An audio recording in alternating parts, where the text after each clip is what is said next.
Welcome back, everyone. Today we're really diving deep into the life of James Monroe, the fifth U.S. president. You definitely know the name, but his story, well, it often kind of gets overshadowed by Washington, Jefferson, Madison, the really big names. But here's something fascinating. Monroe was quite literally the last of the founding fathers to be president, the last one who'd actually served as an officer in the Continental Army. And almost unbelievably, he died on July 4th, just like Jefferson and Adams. Quite a coincidence, right? It really is remarkable. He's this unique figure who sort of bridges these distinct generations. You have the raw revolutionary spirit of '76, and then you have this expanding, dynamic young nation. Monroe connects those two periods. He wasn't just a leader. He was like a living link back to the origins. His presidency really does feel like the closing of that founding chapter. We've got some great sources for this dive, detailed biographies looking at his personal life, but also some really sharp historical analyses digging into the why behind his big decisions. Right. And our mission today is basically to give you a shortcut to really understanding Monroe. We want to get beyond just, the list of things he did. We want to look at the pressures he was under, the principles that guided him, and the personal connections. Those were huge for him. We're going to try and peel back the layers, get past the textbook stuff, and find the human story. Get ready for hopefully some real aha moments. His legacy is, I think, a lot richer and more complex than most people realize. Okay, so let's start right at the beginning. Colonial Virginia. Where did he come from? He was born April 28, 1758, Westmoreland County. His father, Andrew Spence Monroe, he was a craftsman, but also a patriot, involved in Stamp Act protests. And his mother, Elizabeth Jones, she came from a slightly wealthier background, daughter of a Welsh immigrant who'd done well. So he wasn't quite from that top-tier planter elite like, say, Jefferson, but definitely not impoverished either. Right. And his ancestry is pretty interesting, too. You've got Scottish roots, Clan Monroe, and even some French Huguenots mixed in there. He got a solid education early on, Campbelltown Academy, which was considered pretty good for the time. It meant when he got to William and Mary in '74, he could jump straight into advanced Latin and math. He had a good foundation.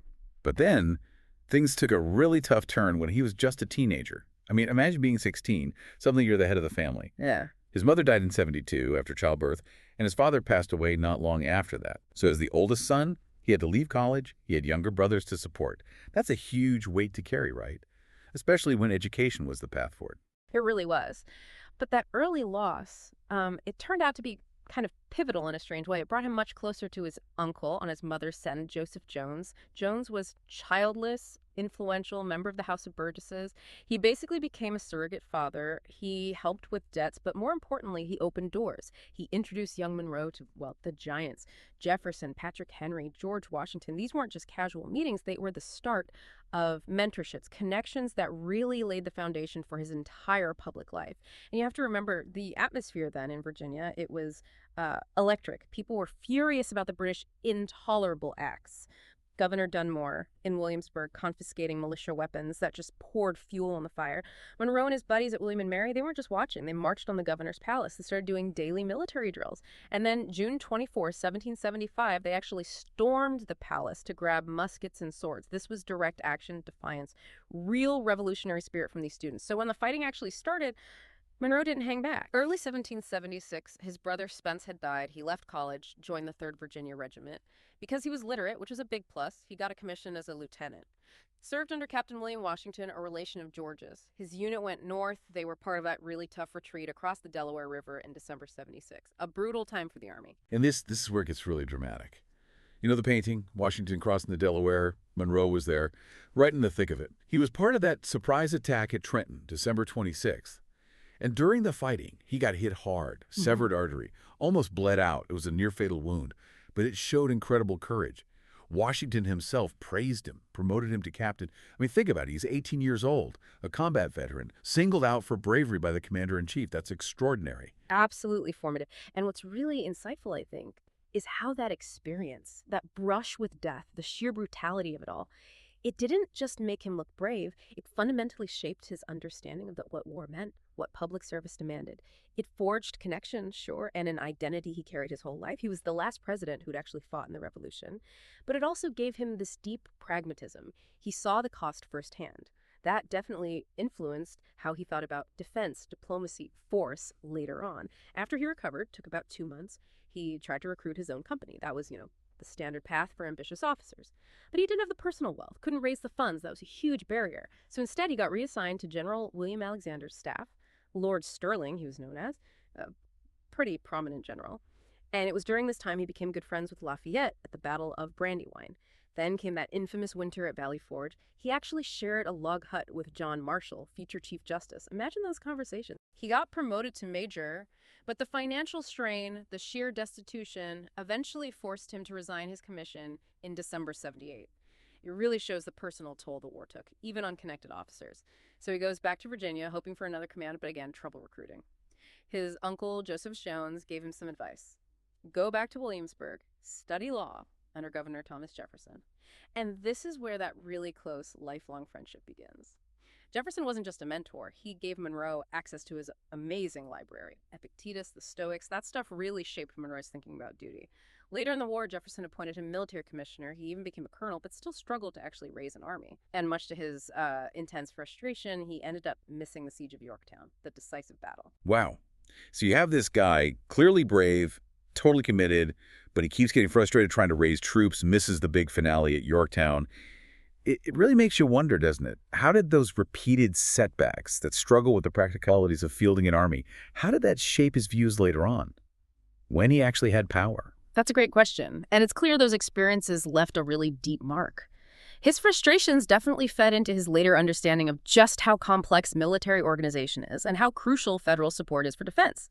While he always, championed the ideal of the citizen militia, his own struggles probably pushed him towards recognizing the need for more centralized planning, better funding, when he was Secretary of War and President. It turned him into a pragmatist who knew that patriotism alone, well, it wasn't enough to win wars. It's a key thread we see running through his whole career. Okay, so moving on from the battlefield, Monroe pivots pretty quickly into politics, right? It seems like a very deliberate move. He studies law with Jefferson. And he was apparently pretty candid about it. It wasn't about a love for legal theory. It was for the most immediate rewards. Aren't free. Okay. He saw law as the path to, well, wealth, social standing, and definitely political influence, which is a very calculated mind, I think. Absolutely. He understood the game. And his rise was pretty fast. Virginia House of Delegates in 82, then again later. But the big step early on was the Continental Congress from 83 to 86. And he wasn't just warming a seat. He was a major voice for Western expansion, involved in drafting the Northwest Ordinance, which was huge. And he fought hard for American navigation rights on the Mississippi, super important economically. So right away, he's working with Jefferson, becoming friends with Madison, but also tackling these enormous territorial issues that would literally shape the map of the U.S. And while all this political activity is ramping up, his personal life is taking shape too. He marries Elizabeth Courtwright in February 1786. She was from New York City, high society. That marriage definitely broadened his network beyond Virginia, gave him connections in the North and the financial center. They had 3 children, Eliza, James, who died young, sadly, and Maria. But it's worth noting, despite these connections, the Monroes often struggled financially throughout his public career. It's a side of public life back then we sometimes forget. Salaries often didn't cover the costs. Right. Now, here's something that I think genuinely surprises people. James Monroe, founding father, war veteran.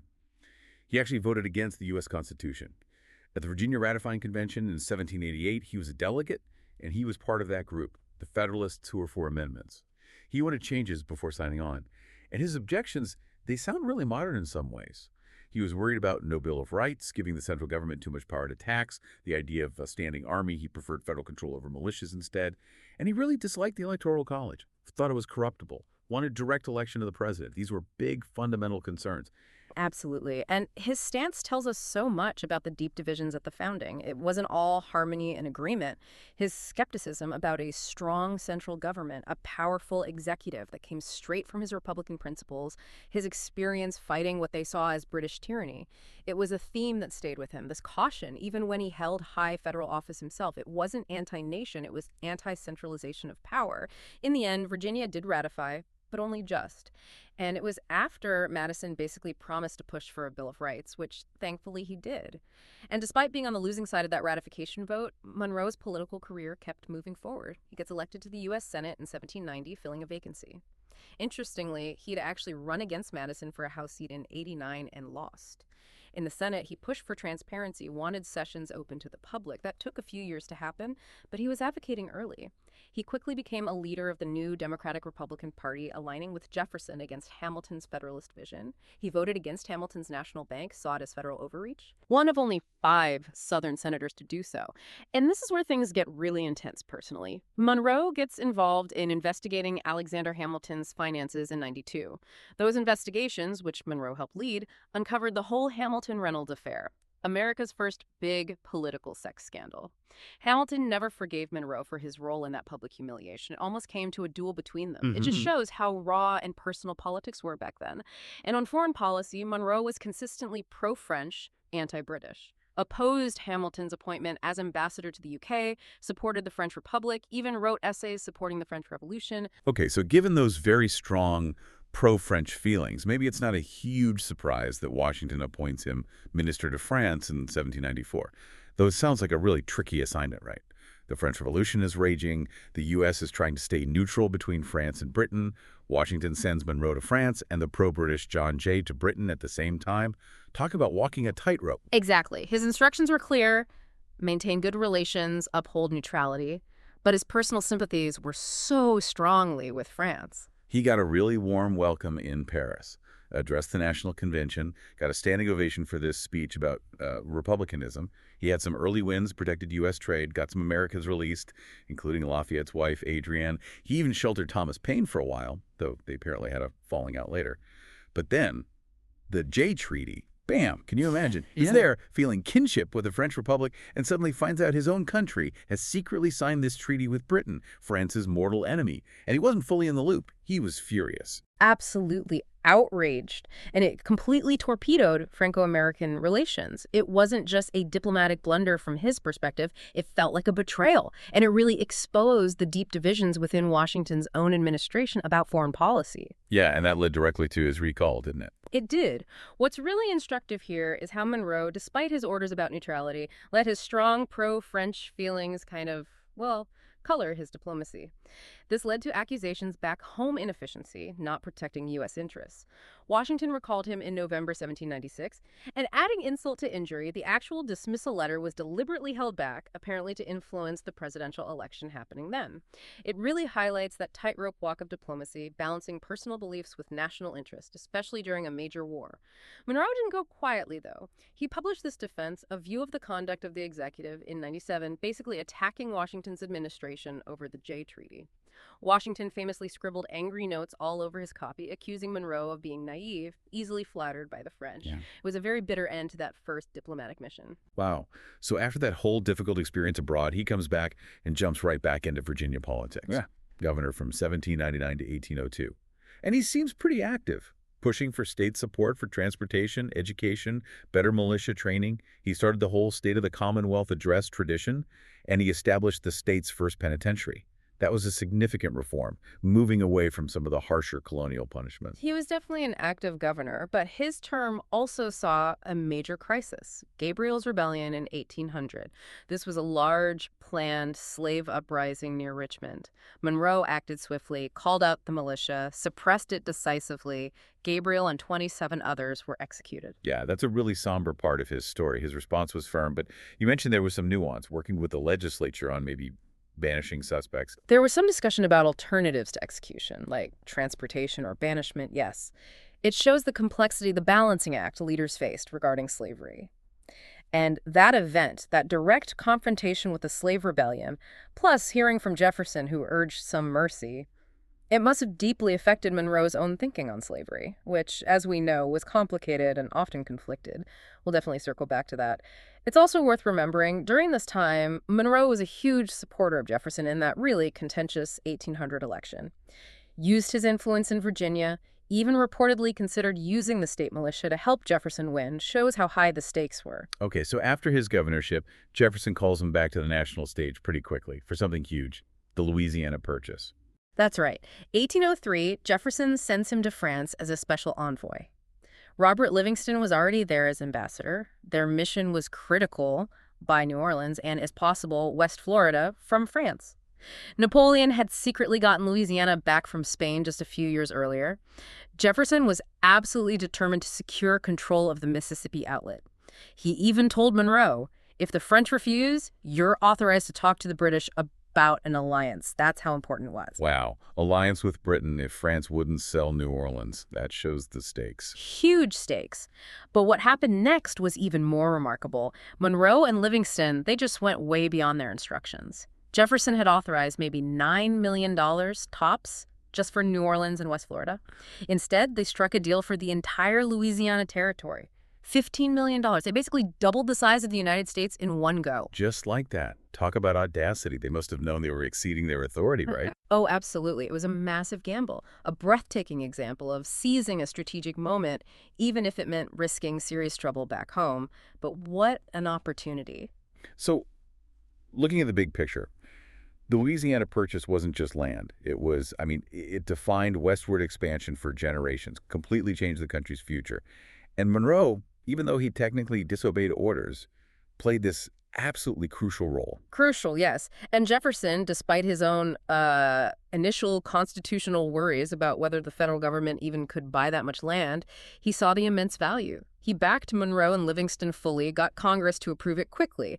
Monroe's follow-up mission to Spain in 1805 to try and get West Florida, though, that didn't go so well. The Spanish were annoyed, the American ambassador there was apparently quite aggressive, and they made no progress. So that piece remained unresolved for a while. Okay, so after the Louisiana triumph, his next big posting is Minister to Great Britain, 1803 to 1807. And the big issue there was impressment, right? Exactly. That was the constant major point of friction. The British Navy desperately needed sailors for the Napoleonic Wars, so they'd stop American ships and just take sailors off them. Now, sure, some were probably British deserters hiding on U.S. ships, but they also grabbed plenty of legitimate American citizens. It caused absolute outrage in the States. And Monroe didn't have much luck stopping it. Very little success, unfortunately. Part of the problem was that Jefferson had kind of alienated the British minister in Washington, Anthony Merry, so the diplomatic climate wasn't great to begin with. It was just this period of ongoing tension, unresolved grievances over impressment that really poisoned relations and pushed things closer to conflict later on. Which leads us to the Monroe-Pinckney Treaty in 1806. What was that about? Right. Monroe, working with William Pinckney, managed to negotiate this treaty with Britain. It was basically an attempt to renew the old Jay Treaty, keep trade flowing for another 10 years, try to stabilize things. But Jefferson made the really controversial call not to even send it to the Senate for ratification. Why not, after all that work? Because it didn't explicitly end impressment. That was Jefferson's absolute red line. Plus, he had always disliked the original Jay Treaty anyway. By this point, Jefferson was really leaning towards using economic pressure, commercial warfare, against Britain. A treaty that just continued trade without solving impressment didn't fit that strategy at all. So rejecting the treaty, what were the long-term consequences of that decision? Well, it's a big what if, isn't it? Many historians argue that rejecting a treaty that offered peace offered economic stability, mostly because of impressment. Well, it pretty much guaranteed the drift towards the War of 1812. It closed off a potential path to de-escalation. A really significant missed opportunity, you could argue. And how did Monroe take this? He negotiated it, after all. He was, reportedly, severely pained, felt his hard work was completely repudiated, and it caused a major rift, a real falling out, with James Madison, who was Secretary of State and had backed Jefferson's decision. That friendship took a big hit. The political fallout spilled right into the 1808 election. People urged Monroe to run against Madison. Monroe apparently felt Jefferson had snubbed the treaty partly to help Madison succeed him. He did run against Madison, showed he still had support in Virginia, but lost pretty badly overall. Only got about 3,400 votes in Virginia, a clear defeat. Man, that's a rough patch. You go from the high of the Louisiana Purchase to getting your treaty shot down, losing a presidential bid to your former friend. It really shows how brutal politics could be. Absolutely. So he withdrew for a bit, went back to his farm in Charlottesville, focused on agriculture, tried growing wheat instead of tobacco. Thankfully, for the country's sake, he did eventually patch things up with Jefferson and, importantly, with Madison by around 1810, which was crucial because his return to service was just around the corner, right as war clouds were gathering again. Right. So after a very brief second stint as governor of Virginia in 1811, only 4 months, Madison calls him back. Yep. Madison appoints him Secretary of State in April 1811. Madison needed to shore up support, especially with the more radical wing of his party, and the previous secretary, Robert Smith, hadn't been great. Madison apparently told Monroe their past disagreements were just a misunderstanding. So the friendship was back on track, and they started working together again. And the Senate confirmed him unanimously. 30-0. That says a lot about his standing. It really does. Shows broad respect, perceived competence. He was seen as a steady hand, which was needed. As Secretary of State, his first job was, again, trying to deal with Britain and France attacking American ships. He hoped he could negotiate treaties to stop the attacks, stop impressment. The French were a bit more receptive, agreed to ease up. The British, though, especially on impressment, they weren't budging. So diplomacy wasn't working with Britain. Pretty much. And this is where you see Monroe's thinking evolve again. He'd always worked for peace, for diplomatic solutions. But now, facing British refusal to compromise, he started to favor war. He joined the war hawks in Congress, people like Henry Clay. He came to believe diplomacy had failed, and war was the only option left to defend American rights and honor. So he supported Madison when he asked Congress to declare war in June 1812. And the War of 1812, it didn't start well for the U.S., did it? No, it went badly at first. The administration tried to sue for peace pretty quickly, but the British weren't interested then. Monroe, as Secretary of State, did manage to persuade Madison to let the Navy ships actually go out and fight rather than stay in port. That led to a few important morale-boosting victories at sea. But the Army leadership was struggling. The Secretary of War, William Eustis, resigned. Madison asked Monroe to step in, do both jobs, state and war. The Senate balked at that initially, so he could only be acting Secretary of War for a while. And he clashed quite a bit with the man who eventually got the job officially, John Armstrong Jr., over how to run the war. And then came that really dramatic moment in 1814 with the British threatening Washington, D.C. Monroe really stepped up there, didn't he? He absolutely did. As British ships started probing the Chesapeake Bay, Monroe was sounding the alarm bells loud and clear. He was urging defensive preparations for the capital, wanted better military intelligence. But Armstrong, the Secretary of War, basically dismissed his concerns, thought he was being alarmist. Unbelievable. So what did Monroe do? He took matters into his own hands. He literally formed his own small cavalry troop and rode down himself to scout the British movements in the bay. Can you imagine a Secretary of State doing that today? No way. That's an incredible initiative, especially when the guy officially in charge was ignoring the threat. It really highlights his commitment, his willingness to act decisively, even outside his official lane when he saw a threat. That experience must have profoundly shaped his views on executive responsibility and military readiness later on. And tragically, his warnings were right. Yeah. The British did invade. They did. A large force landed. Monroe scouted them again, sent an urgent message to Madison on August 21st, warning of the imminent attack. That warning gave Madison and Dolly just enough time to flee the capital. And then, August 24th, the British marched in and burned the Capitol building and the White House. A devastating blow to national morale. Just awful. And that finally got Armstrong fired. Yes. After that disaster, Madison removed Armstrong and formally appointed Monroe as Secretary of War on September 27th. Monroe resigned as Secretary of State on October 1st. But crucially, Madison didn't appoint a successor right away. So for several critical months, from October 1814 to late February 1815, Monroe was effectively running both the State Department and the War Department during wartime. Incredible responsibility. And he seems to have grabbed the reins pretty firmly. He did. He immediately ordered Andrew Jackson down to defend New Orleans, anticipating a British attack there, which turned out to be spot on. He went to Congress, asked for bold measures, draft 100,000 men, increase pay for soldiers, and crucially, establish the Second Bank of the United States to fund the war effort properly. His leadership really seemed to energize the war effort in those final months. Then the Treaty of Ghent was signed, ending the war, basically returning things to how they were before. News of the treaty arrived just after Jackson's huge victory at New Orleans. Even though the battle technically happened after the peace treaty, that victory was a massive boost for American confidence. And with Napoleon defeated in Europe, the British stopped impressment anyway. Congress also approved the Second Bank. So Monroe comes out of this war looking pretty good. Very strong. He'd proven himself as a capable wartime leader under extreme pressure. Resigned as Secretary of War in March 1815, went back to being Secretary of State. But yeah, he was clearly positioned as a leading presidential contender. Okay, so his wartime leadership definitely set him up as Madison's successor.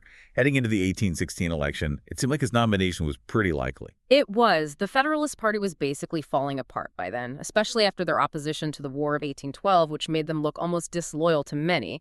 So the real contest was within the Democratic-Republican Party's congressional caucus, which chose the nominee back then. No.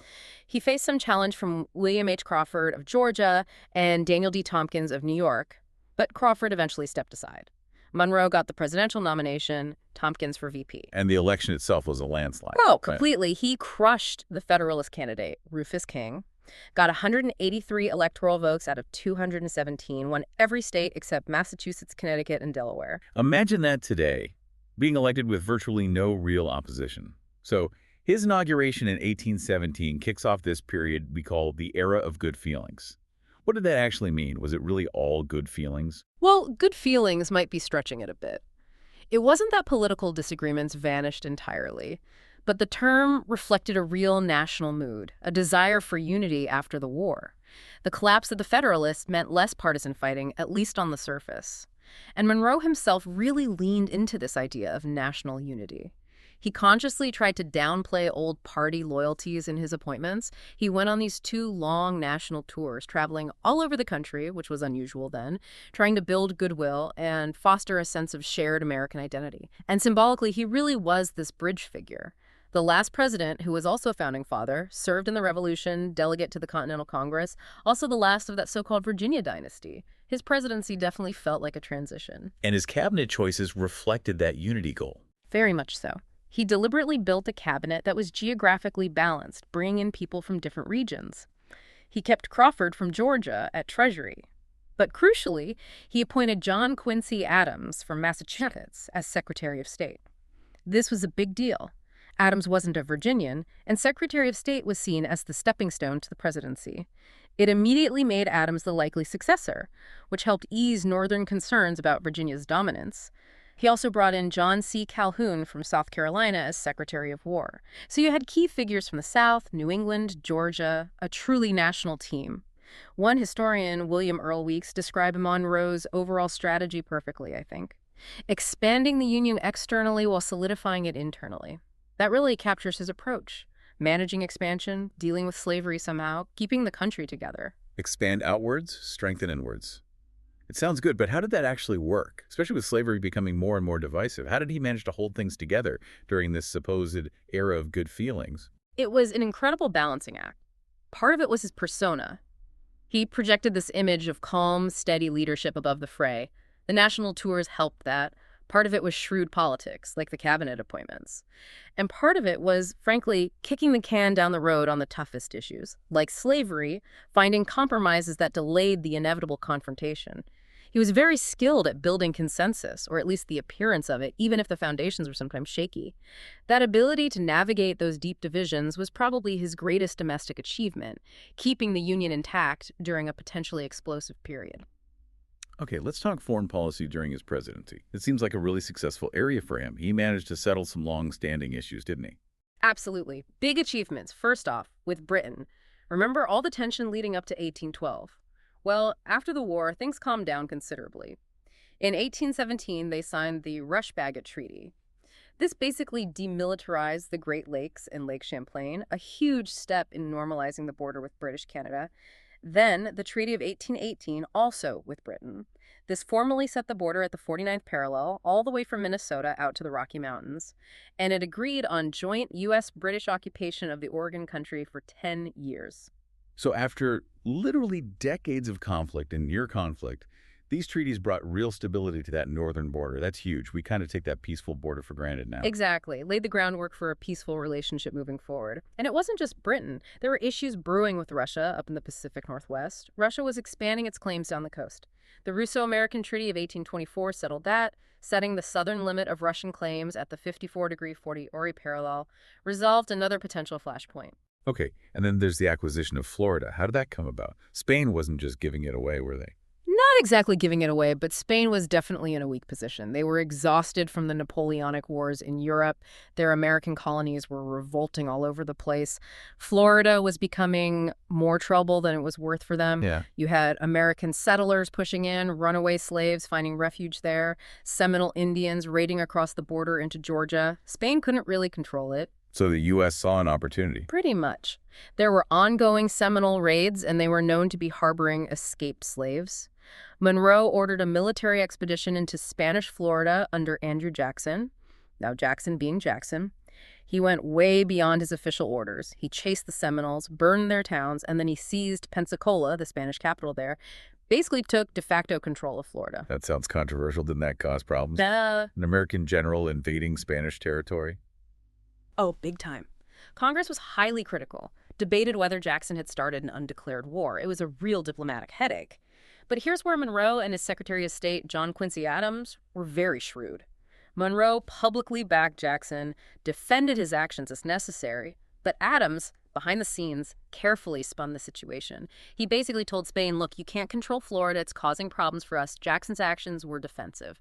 He removed the parts of Jackson's justification that were most aggressive. This diplomatic maneuvering put Spain in a position where ceding Florida seemed like the best option. Clever.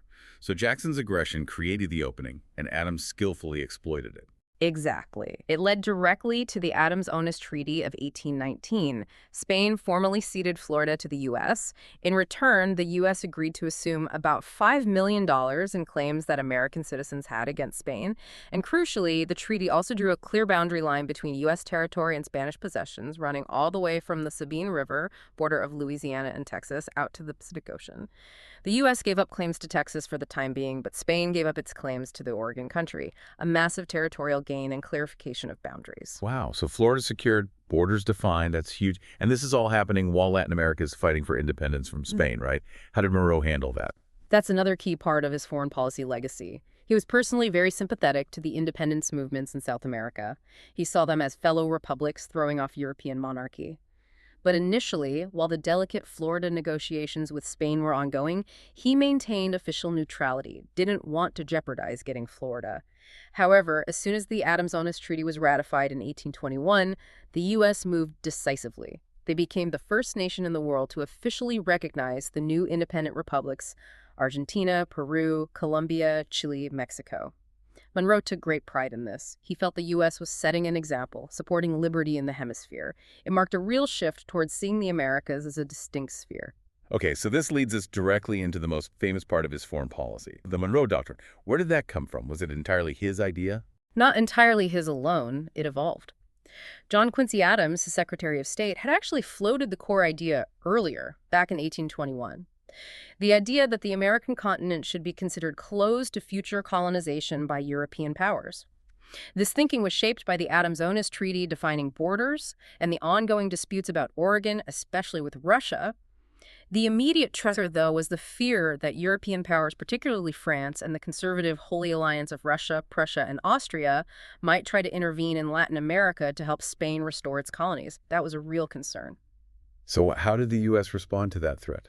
Well, interestingly, the British actually proposed a joint Anglo-American declaration. The British Foreign Secretary, George Canning, suggested they issue a statement together, warning against European intervention in the Americas.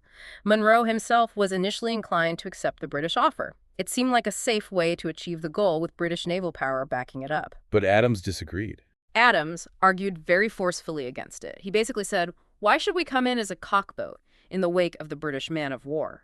He argued that a joint declaration would limit future U.S. options, maybe prevent future U.S. expansion, like into Cuba, which some Americans coveted.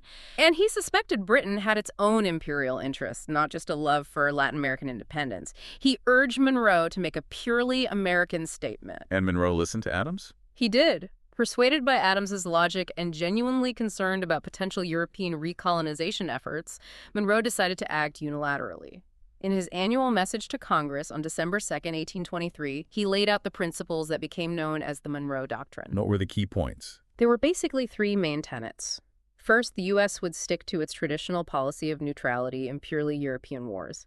Second, the U.S. would not accept the recolonization of any independent nation in the Americas by its former European ruler, though it wouldn't interfere with existing colonies. And third, and most famously, the Western Hemisphere was henceforth closed to new European colonization.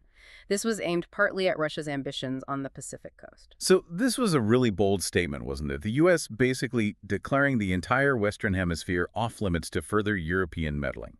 Incredibly bold for a relatively young nation. It was a unilateral declaration principle, rejecting British partnership, asserting American leadership in the hemisphere. And its impact. How significant was the Monroe Doctrine long-term? Immense. It became a cornerstone of U.S. foreign policy for over a century.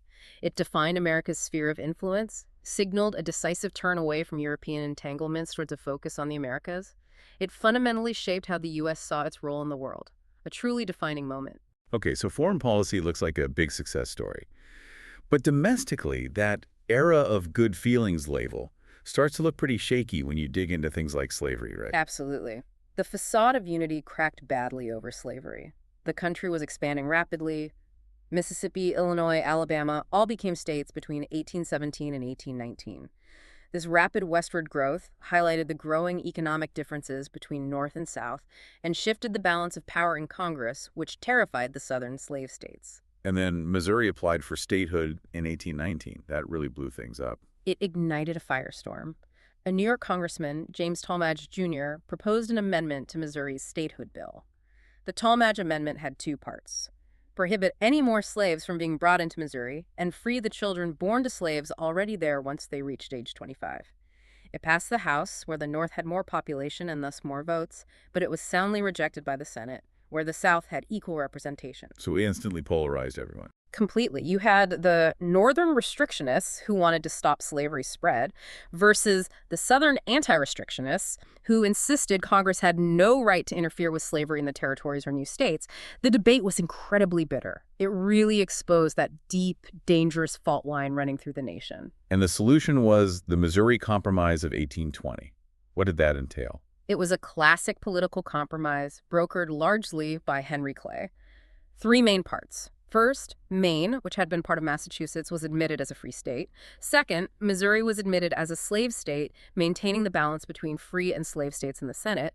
Third, and perhaps most significantly for the future, slavery was prohibited in the rest of the Louisiana Purchase territory north of the 36° 38' parallel. That line was Missouri's southern border. So it settled the immediate crisis, but it didn't really solve the underlying problem, did it? Not at all. It was a temporary fix, a Band-Aid. Monroe himself signed it, apparently reluctantly. He saw it as the least bad option to preserve the Union and protect slaveholders' interests for the time being.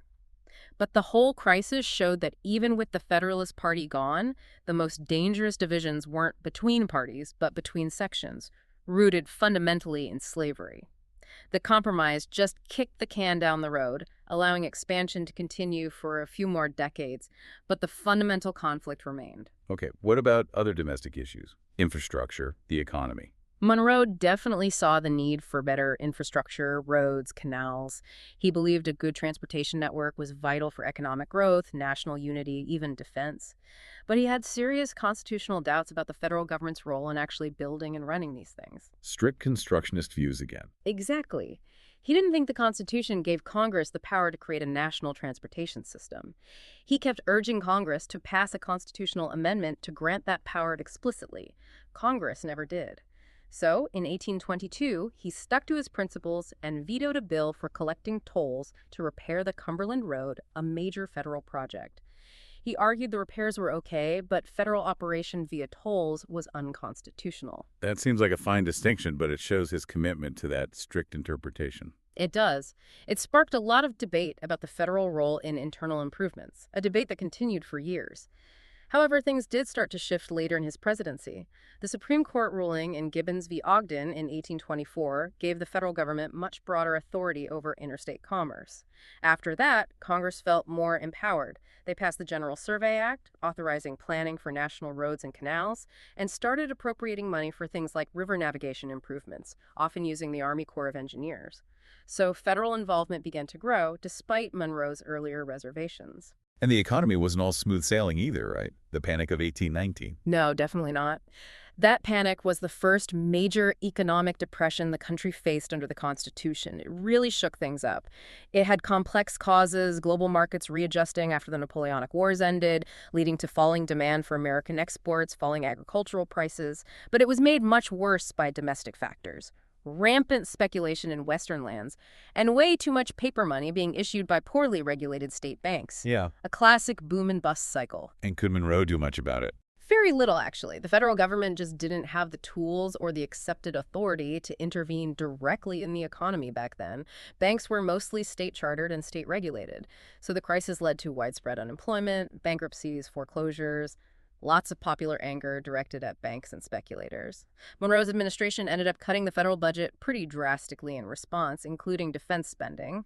He asked Congress for higher tariffs to protect American industries in 1819, but they didn't actually pass a significant tariff increase until 1824. So yeah, the panic really exposed the economy's vulnerabilities and the limits of federal power at the time. And finally, Native American policy during this era. How did Monroe approach that? It's a difficult and frankly tragic part of the story, intertwined with westward expansion. He put his Secretary of War, Calhoun, in charge of managing relations with tribes in the West. Monroe himself advocated a policy that, on the surface, sounded somewhat progressive for the time. He talked about dividing up territories, assigning specific lands to different tribes, even setting up civil governments and schools within those lands. But he also, quite explicitly, in an 1824 speech to Congress, advocated for the resettlement of Native Americans living east of the Mississippi to lands west of the frontier. So removal, basically, even if it was framed differently. Essentially, yes. He shared the view, common among leaders like Jackson and Calhoun, that sovereign Indian nations within U.S. borders were obstacles to national development and expansion. He genuinely seemed to believe he was acting in their best interest, presenting the benefits of American culture to save them from what he saw as inevitable extinction if they stayed put. Paternalistic, certainly. But the practical effect of this policy, this push for resettlement, was to pave the way for the forced removals and assimilation policies that came later under Jackson and subsequent presidents. It's a stark reminder that even during the era of good feelings, the drive for expansion often came at a terrible human cost for Native Americans. So after 2 terms, Monroe leaves the presidency in 1825. What was his retirement like? Did he enjoy a peaceful elder statesman role? Well, he certainly tried to pursue intellectual interests. He retired to his estates, Monroe Hill near UVA and Oak Hill. He read extensively, apparently had a library of over 3,000 books, many picked up during his time in Europe. He even started writing a couple books, one on political theory, The People, the Sovereigns, and then an autobiography. Neither was finished, unfortunately. But you mentioned earlier he had money problems. Did those continue into retirement? Oh, severely. It's actually quite shocking. Here's a man who served in top posts for decades. Senator, governor, diplomat, cabinet secretary, president, and he was plagued by financial worries his whole life, right up to the end. How could that happen? Government salaries back then were modest, especially for diplomats abroad. He'd taken out large personal loans while minister to France just to cover expenses. He spent years trying, unsuccessfully, to get Congress to reimburse him for expenses dating back to the 1790s. He eventually had to sell his Highland plantation just to pay off debts. His wife's poor health also added significant expenses. It's a really stark contrast to how former presidents live today. It underscores the personal sacrifices involved in public service then. Incredible. But he didn't completely withdraw from public life, did he? No, not at all. He remained very involved with the University of Virginia, serving on its board of visitors alongside Jefferson and Madison. He even argued for including military drill in the curriculum, though Madison apparently overruled him on that. And even though he was getting older and had been injured in a horse riding accident, he was elected as a delegate to the Virginia Constitutional Convention in 1829-1830. They even elected him presiding officer, which shows the immense respect he still commanded. But his health was failing, and he had to withdraw before it concluded. Still, that commitment to public service, almost literally to the end, is quite remarkable. Let's circle back to his views on slavery, especially in these later years. You said it was complex. How did he reconcile owning slaves with his stated dislike for the institution? It's the great contradiction, isn't it? He owned dozens of slaves throughout his life. His plantations weren't profitable, and he sometimes had to sell enslaved people to cover his debts, which is just awful to contemplate. Yet, by all accounts, he genuinely disliked slavery personally. He supported the idea of private manumission, freeing slaves individually. He read and apparently respected abolitionist writers like William Wilberforce. He publicly called slavery a blight. But he never freed his own slaves during his lifetime, did he? And he defended the institution's permanence in the South. That's the agonizing conflict. He seemed to believe that immediate, large-scale emancipation would cause chaos race war like in Haiti, class war like in France. He feared it would destroy the social order of the South. So, while he might have wished it away, he saw it as too entrenched, too dangerous to dismantle quickly. At that 1829 Virginia Convention, he repeated his view that Virginia had tried to end the slave trade as a colony, but was overruled by Britain. And he proposed a plan there for gradual emancipation funded by the federal government, but crucially, coupled with deporting the freed slaves to colonies outside the U.S. like Liberia. So his solution was emancipation plus removal? Exactly. He couldn't envision, or perhaps couldn't accept, a biracial society with free African Americans living alongside whites. It reflects the deep-seated racism of the era, even among those who found slavery morally troubling. He was very active in the American Colonization Society, which promoted establishing colonies in Africa for free blacks. Liberia's capital, Monrovia, is named after him for that reason. It was seen by many white leaders then as the only viable solution. It's a really difficult legacy to grapple with. A man caught between revolutionary ideals and the entrenched reality of slavery. Absolutely. He embodies that profound dilemma faced by many in the founding generation. His final years were marked by more personal loss, weren't they? Very sad ending. Yeah. His son-in-law died, and then his wife, Elizabeth, passed away just 2 days later in 1830, a double blow. After that, he moved to New York City to live with his daughter, Maria. And it was there that he died, on July 4th, 1831, age 73. Heart failure and tuberculosis were cited. The third president to die on Independence Day. Just incredible. Truly remarkable coincidence. He was initially buried in New York, but later his remains were moved back to Richmond, Virginia, to Hollywood Cemetery, where his tomb is now a landmark. So how do historians generally view his presidency now? What's the consensus on his legacy? Generally, he's ranked as an above-average president. Not usually in the top tier with Washington or Lincoln, but consistently seen as effective and significant. He presided over that key moment when the U.S. really turned from focusing on European conflicts towards its own hemisphere and internal development. He settled major boundary disputes, acquired Florida, navigated the Missouri crisis, asserted American influence with the Monroe Doctrine. Some historians, like Fred Greenstein, argue he was actually a more effective executive, a better manager, than perhaps even Madison or John Adams, despite their greater intellectual reputations. He was a pragmatist, a unifier, a bridge figure. The last cocked hat, they called him, because he was the last president to wear the old-style knee breeches and powdered wig. But his legacy is clearly much more than just fashion. Definitely. He left a huge mark on the nation's geography and its place in the world. His contributions from the battlefield at Trenton to the diplomacy behind the Monroe Doctrine were substantial. Which does make you wonder, considering everything he accomplished, navigating expansion, foreign threats, internal crises, does above average really capture the full impact of his presidency? He solidified so much for the young nation. Yeah, that's a good point. From that young soldier bleeding at Trenton to the architect of the Monroe Doctrine, James Monroe's journey really does mirror the evolution of the American experiment itself, doesn't it? He guided the nation through some really choppy waters, internationally and domestically, leaving a pretty significant mark. A pragmatist, definitely. He really was that bridge figure, steeped in the ideals of the revolution, but having to deal with the messy realities of a growing, changing, and deeply divided nation. His knack for pulling together different strands, managing complex issues, allowed him to craft policies that shaped the U.S. for decades, defining its role on the continent while wrestling with those fundamental contradictions at its core. So as we wrap up this deep dive into James Monroe, thinking about his presidency, that balancing act he performed between pushing for national unity while also driving expansion, dealing with those deep internal splits, kind of makes you wonder, doesn't it?